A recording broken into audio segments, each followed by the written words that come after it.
Ал бәріне сәлем. Flutter мен iOS және Android қосымшасын жазу курсына қош келдіңіздер. Өзімді таныстыра кетейін. Мен атым Ғани. Осы ұялы қосымшалармен айналысып келе жатқаныма шамамен 9 жылдай болыпты. Осы 9 жыл ішінде 30 шақты қосымшалар шығарыппын. Енді осы қосымшалардың мысалдарын осы Google Play консольдан көре аласыздар. Енді ең алғашқы шығарған қосымшам ол валюта бағамдарын көрсететін қосымша, яғни ұлттық банктан соңғы курс бағамдарын шығарып экран бетіне көрсетеді. Оның ішінде доллар қанша теңге тұрады, евро қанша теңге тұрады, сондай сияқты мәліметтер шығатын. Одан кейін көптеген қосымшалар шығардым. Абай жолы, Абай өлеңдері, одан ән сөздері сияқты Түркия мемлекетіне арнап шығарғаным бар. Одан ең алғашқы рет Қазақстанда темір жол билеттерін сататын қосымша шығарғаным бар. Бірақ кейін бұл қосымшалардың бәрін қойдым. Қазір көбіне осы Саз әлем қосымшасы жұмыс істеп жатыр. Және екінші бағыт ол ағылшын тілін үйрету қосымшасы. Енді уақыттарыңызға көп алмай қойын. Flutterмен таныстыра кетейін. Жалпы Flutter деген не? Flutter ол ұялы қосымшаны жасауға мүмкіндік беретін фреймворк, яғни инструмент. Ол Flutter'да біз Dart тілінде жазатын боламыз. Осы Dart тілін кейінірек сіздермен таныстыра кетемін. Flutter Google компаниясымен шығарылған. Ең алғашқы рет 2017 жыл мамыр айында шыққан болатын. Одан бері бірталай өзгерістерге ұшырады. Одан да күшті болды, әлі де қарқынды дамып жатыр деп айта аламын. Flutter арқылы сіз бір ғана код жазасыз, яғни айтып кеткенімдей Dart тілінде бір ғана код жазасыз да, әрі қарай Flutter сізге екі платформаға арналған қосымшаны шығарып бере алады, яғни iOS және Android қосымшаларын генерациялап береді. Сонымен қатар Flutter арқылы веб қосымшасында жазуға мүмкіндік бар, бірақ өкінішке орай көптеген дерекханалар Flutter'дың көптеген дерекханалары веб жағын қолданбайтын болғандықтан көбіне осы iOS және Android қосымшаларын жазуға қолданылады Flutter. Flutter екі бөліктен тұрады. Бірінші бөлігі ол SDK, екінші бөлімі Framework. SDK деген не? SDK Software Development Kit, яғни ағылшын тілінен аударғанда қосымшаны жасауға көмектесетін инструменттер жиынтығы. Әдетте сіздің Dart тілімен жазған кодыңызды SDK нативті машиналық кодқа айналдырады. Яғни iOS және Android операциялық жүйелері түсінетін машиналық кодқа түрлендіріп береді. Екінші бөлік ол Framework. Framework деген не? Ол виджетке негізделген UI дерекханасы. UI дегеніміз бұл жерде ағылшын тіліндегі user interface, яғни қолданушылар интерфейс деген мағынаны білдіреді. Оның ішіне мәтін, енгізу өрісі, батырма және тағы басқа элементтер кіреді. Яғни фреймворк деген осы элементтердің жиынтығы. Енді бұлай суретпен көрсетіп кетейін. Мынау мысалға біздің қолданушы интерфейсі. Бұл жерде қарасақ, мына мәтін логин деген ол текст view болып саналады, яғни мәтінді экран бетіне шығаратын UI элемент. Одан кейін email деген енгізу өрісі және password деген енгізу өрісі, мынау checkmark өрісі, мынау батырма өрісі. Яғни батырма деген осы батырманы басқан кезде белгілі бір іс-әрекеттерді атқарады біздің қосымшамыз. Сол сияқты мына Facebook, Google да батырма болып саналады.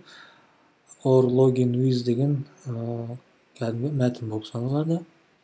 Және мынау нота member, бұлардың бәрі мәтін болып саналады. Ал осының бәрі user interface, яғни қолданушы интерфейс болып саналады. Жалпы Flutter'де әсерлеу үшін Dart бағдарламалау тілін қолданамыз. Бұл тіл алғашқы рет 2011 жылдың қазан айында Google компаниясымен шығарылған, бірақ одан кейін бірталай жыл онда қарқынды дамымаған. Бірақ осы соңғы 2-3 жылдың 2-3 жыл ішінде ол өте қатты дамып жатыр деп айта аламын.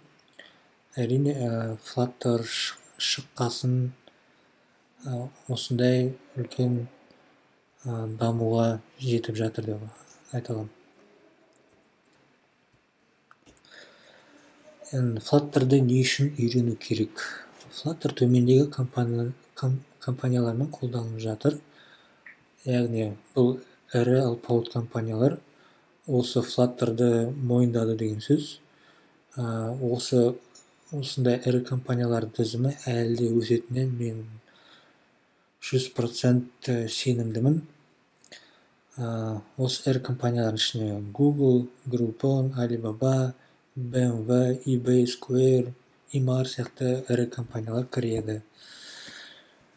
Flutter'ды не үшін үйрену керек? Ең алғашқы үйренуге және қолдануға өте жеңіл. Өзім 9 жылдай Android қосымшасын Java тілінде, ал iOS қосымшаларын Swift тілінде жазып жүрмін. Екі тіл бір-біріне мүлдем ұқсамайды, екі платформа бір-біріне мүлдем ұқсамайды. Екі тіл өзінше күрделі тіл болып табылады. Осыдан кейін Flutter'ге өтіп қосымшаны жасау кәдімгідей мен үшін жеңілдеп қалды. Өйткені көптеген моменттер өте қарапайым жолмен жасалған. Мысалы, Java'да Android нативті қосымша жазатын болсаңыз, онда сіз интерфейс жағын XML арқылы келтіріп, одан код жағын көп жазып сөйтіп отыруыңыз керек. Ал мысалы, дәл сол код Flutter'да бірнеше жолмен ғана жасауыңызға болады. Оның өзі мысалы Flutter'дың синтаксисі Java'дан әлде қайда қарапайымдырақ. Сонымен қатар компиляция өте тез жүреді. Сіз мысалы қосымшаны жазған кезде жасаған өзгертулеріңізді көруіңіз үшін әрдайым компиляция жасап отыруыңыз керек. Ал әр компиляция мысалы Android және iOS-та кәдімгі бірталай уақыт алып отырады. Мысалы кейде 2-3 минут алып отырады. Сіз мысалы бір мәтін түсін немесе шрифтің өлшемін өзгертсеңіз, оның нәтижені көру үшін 2-3 минут күтіп отырасыз. Ал Flutter'да hot reload деген функция пайда болды. Flutter'дың келуімен оның арқасында өзгертулердің нәтижесін бір-ақ сәтте көруге болады. Енді hot reload функциясын кейінірек сізге көрсете жатармын, және оны қалай қолдануға болатынын да көрсетемін. Сондықтан уайымдамаңыздар. Flutter стартап үшін MVP жасауға таптырмас дүние болып табылады.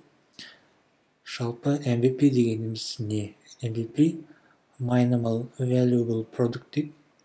Яғни қазақ тіліне аударғанда нарыққа шығаруға болатын минималды функционалы бар өнім. Яғни мысалға сіздің идеяңыз бойынша қосымшаңыз 10 түрлі функция атқару керек болса, сіз нарыққа шығарар алдында осы MVP өнім жасап, алғашқы 1-2 функциясын ғана жасайсыз. Осы 1-2 функциямен осы қосымшаңызды нарыққа шығарасыз. Егер мысалға нарықта осы қосымшаңыз үлкен бір сұранысқа ие болса, онда ары қарай осы қосымшаны дамыта беруіңізге болады. Яғни қалған 8 функциясын қосасыз. Мысалға Сазалем жобасын жасаған кезімде мен алғашқы рет қосымшаны жай ғана ән сөздерін шығаратын қосымша ретінде шығарған болатынмын. Ол жерде оның өзінде ең бірінші версиясын көргенімізде ол кезде 5 қана әннің сөзі бар болатын. Бірақ осы қосымшаны нарыққа шығарған кезде үлкен сұранысқа ие болып, күніне кейде 10.000 адам өзінің құралына жүктеген кездер болды. Осының арқасында әрі қарай қалған әндердің сөздерін қоса бердік, одан функционалды дамыта бердік, тіркелу, таңдаулы әндердің сөздері деген сияқты функционалдарды қостық. Кейін қолданушылар сұрай бергесін MP3 қоса бастадық. Яғни қазір қарапайым мәтіндер қосымшасынан музыкалық стриминг қосымшасына айналып шықты. Енді Flutter-мен қосымша жазу арзанырақ. Яғни, егер мысалы нативті қосымшаны жазатын болсаңыз, онда бөлек Android және бөлек iOS қосымшасын жазуға тура келеді. Сонымен қатар MVP жасау үшін бір девелопер, яғни программист жеткілікті. Яғни бір адам сізге Android және iOS қосымшасын жазып бере алады. Осының арқасында стартап компаниялар біріншіден программистке ақшасын үнемдейді, екіншіден осы өнімдерді шығару уақытын қысқартады. Өйткені Android және iOS қосымшасын жазу өз алдына бір уақыт талап етеді. Сонымен қатар Flutter жылдам жұмыс істейді, яғни нативті қосымша сияқты жылдам жұмыс істейтін болады. Мысалға, кезінде мен Cordova фреймворкін қолданған болатынмын. Cordova деген ол кәдімгі HTML арқылы веб-сайт сияқты жазасыз қосымшаны. JavaScript арқылы жұмыс істейтіндей. Әрі қарай ол iOS және Android қосымшаларын шығарып беретін. Бірақ Cordova арқылы жұмыс істейтін қосымша кәдімгідей байқалатын айырмашылық. Мысалға, батырманы басқан кезде, қарапайым калькулятор жасағанында, мысалы сандарды басасың, сол сандардың экран бетіне шығуы 2-3 секундқа кідіріс болатын. Яғни санды басасың, ол сан 2 секундтан кейін ғана шығатын. Осылай кәдімгідей жай жұмыс істейтін. Ал Flutter ондай емес. Flutter кәдімгідей нативті қосымша сияқты тез жұмыс істейді, жылдам жұмыс істейді. Сонымен қатар Flutter ұсынатын түрлі виджеттердің арқасында сіз тұтынушыларға өте әдемі сәнді қосымша жасай аласыз. Яғни сәнді заманауи қосымша жасай аласыз. Flutter'da бағдарлама жазу үшін не қажет? Әрине, Flutter'da жазу үшін сізге компьютер керек. Компьютер Windows не macOS алсаңыз болады, бірақ сіздерге мүмкіндігінше macOS'ты қолданған дұрыс деп кеңес берер едім, өйткені Windowspен сіз қосымшаны жазған кезде Android эмуляторын орнатып, сол эмулятор арқылы қосымшаңызды сынақтан өткізе аласыз. Ал iOS қосымшасын сіз Windows арқылы өкінішке орай шығара алмайсыз, өйткені iOS қосымшасын шығару үшін macOS'тың Xcode бағдарламасы керек болады. Сондықтан жалпы былай істеуге болады. Сіз Windows арқылы қосымшаңызды жазасыз, одан Android эмулятор арқылы оны сынақтан өткізесіз. Егер бәрін дұрыс болса, онда мысалы таныстарыңыздан уақытша сол macOS компьютер сұрай тұруыңызға болады, немесе нарықта қолдан алсаңыз болады, өйткені қолдан алсаңыз әлдеқайда арзанырақ болады. Пәлендей бір қатты, мықты жұмыс істейтін компьютер керек емес, былай орташа бір компьютер болса болды. MacBook, не Mac Air, не iMac компьютерлерін қолдануға болады. Солай сол жерге осы жобаңызды ашып, ары қарай iOS қосымшасын генерациялап, iOS қосымшаларын сынақтан өткізуіңізге болады. Ол үшін ештеңе жасаудың қажет жоқ, жай ғана жобаңызды Android Studioмен ашасыз да, ары қарай Android Studio өзі Xcode'пен қосылып, ары қарай өзі қосымшаны генерациялап береді. Екіншіден, Android Studio немесе VS Code программалар керек болады. Өзім Android Studio'ны қолдануға кеңес берерім, өйткені Android Studio Google компаниясы шығатын болғандықтан, ол Flutter'ды ол басынан қолдайды, және көптеген нәрселер Android Studio'да автоматтандырылған. Ал егер дәл сол Flutter'ды сіз VS Code арқылы қолданғыңыз келсе, онда көптеген нәрсені қолмен баптау керек болады. Сонымен қатар Flutter SDK-ны орнату керек болады компьютерге, және Android эмулятор мен iOS симуляторын орнату керек болады. Енді Android эмулятор және iOS симулятор демекші, iOS симулятор сіз өкінішке орай Windows'ке орната алмайсыз, оны тек қана macOS'та қолдана аласыз. Ал Android эмуляторды Windows'та, macOS'та жақсы қолданады. Оны мысал ретінде көрсете кетейін. Мынау мысалы менде Android эмулятор болып табылады. Сонымен қатар мен мысалға мына жерде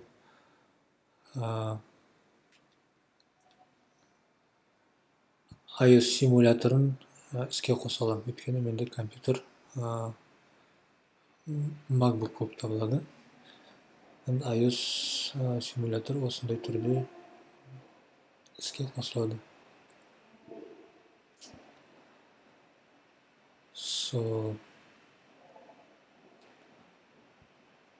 Жалпы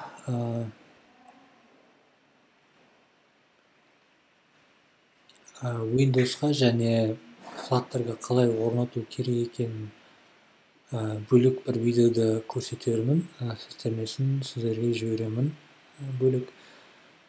Енді Windows'та қалай орнатуға болады? Ол үшін сізге Flutter SDK орнату керек, одан кейін Android Studio орнату керек, одан кейін Android эмулятор орнату керек. Ары қарай мына қосымша инструкция арқылы жүрсеңіз болады, бірақ ағылшын тілінде жазылған. Ал егер сізде macOS болса, онда сізде мүмкіндіктер көбірек болады, сондықтан сәйкес түрде орнату керек инструменттердің тізімі көбірек. Сондықтан бірінші сіз Flutter SDK-ны орнатуыңыз керек, одан Android Studio-ны орнатуыңыз керек, Android эмуляторды орнатуыңыз керек, және Xcode-ды орнатуыңыз керек. iOS эмулятор енді Xcode-пен бірге келеді. Енді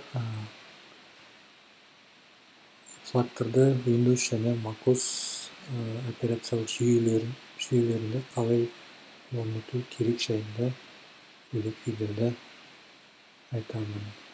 Сол жақта кездескенше.